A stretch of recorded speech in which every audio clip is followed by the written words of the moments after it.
Yes, Kuprejan Media essaawa zino mwatunga tuba tuyingiddewo okusobola okubanga tukuwa update zonna ezigenda maaso mu ggwanga lyattu erya Uganda era nga obutakulwisa mwattu mu mawulire gaffe ag'olunaku olwaleero waliwo embeera ebadde egenda maaso mu ggwanga erya Uganda era nga embeera eno kigambibwa okuba nti okusinziira ku kibiina ekya National Unity Platform kyateekawo ennaku okutandika nga 25 na 27 oba luyite olunaku olwa Monday omwezi guno ogwa July wagenda kubaawo okwekalakaasa mu ggwanga erya Uganda era ng'okwekalakaasa kuno kugenda kuba kukulembeddwamu abakulembeze aba NUP ab'enjawulo okugezaako okutangira omuwendo gw'ebintu ogwekanamye mu ggwanga lino erya Uganda era ng'abantu ab'enjawulo waliwo essaawa zino bye batakyasobola kugula okusinziira ku bintu naddala abantu bye bakozesa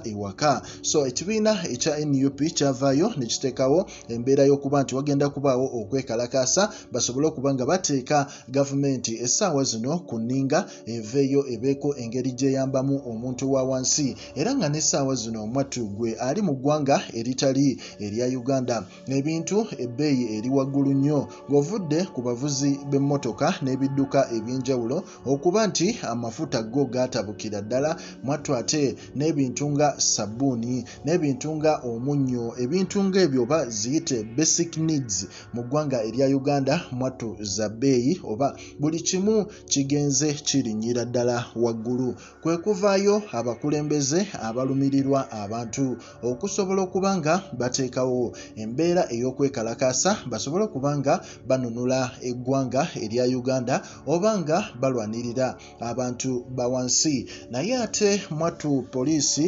evuddeyo mu bukambwe obw'ekitalo nga erumye n'ogw'engulu n'egamba nti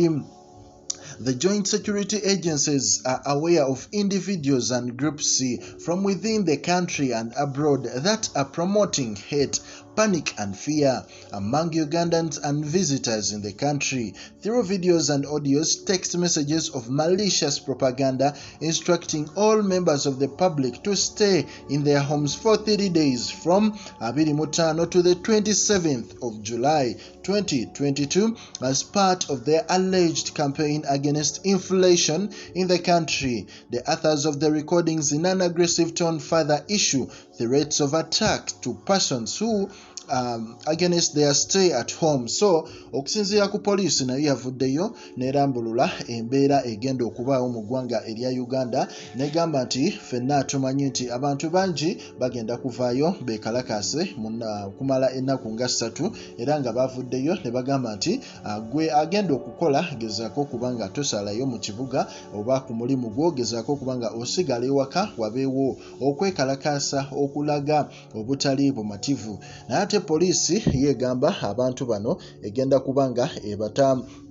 etandika obateekako embeera tegenda kukkiriza muntu yenna kubanga ate avaayo ne yeekalakaasa bye bimu ku bigenda mu maaso essaawa zino mu ggwanga erya Uganda naye nga ffe tulinze ki ekinaaba kiddako kugamba ekintu kimu subscribinga era onyige n'akade tusobole okuba nga tweyongerayo wano ku mukutu ogwa Projan Media.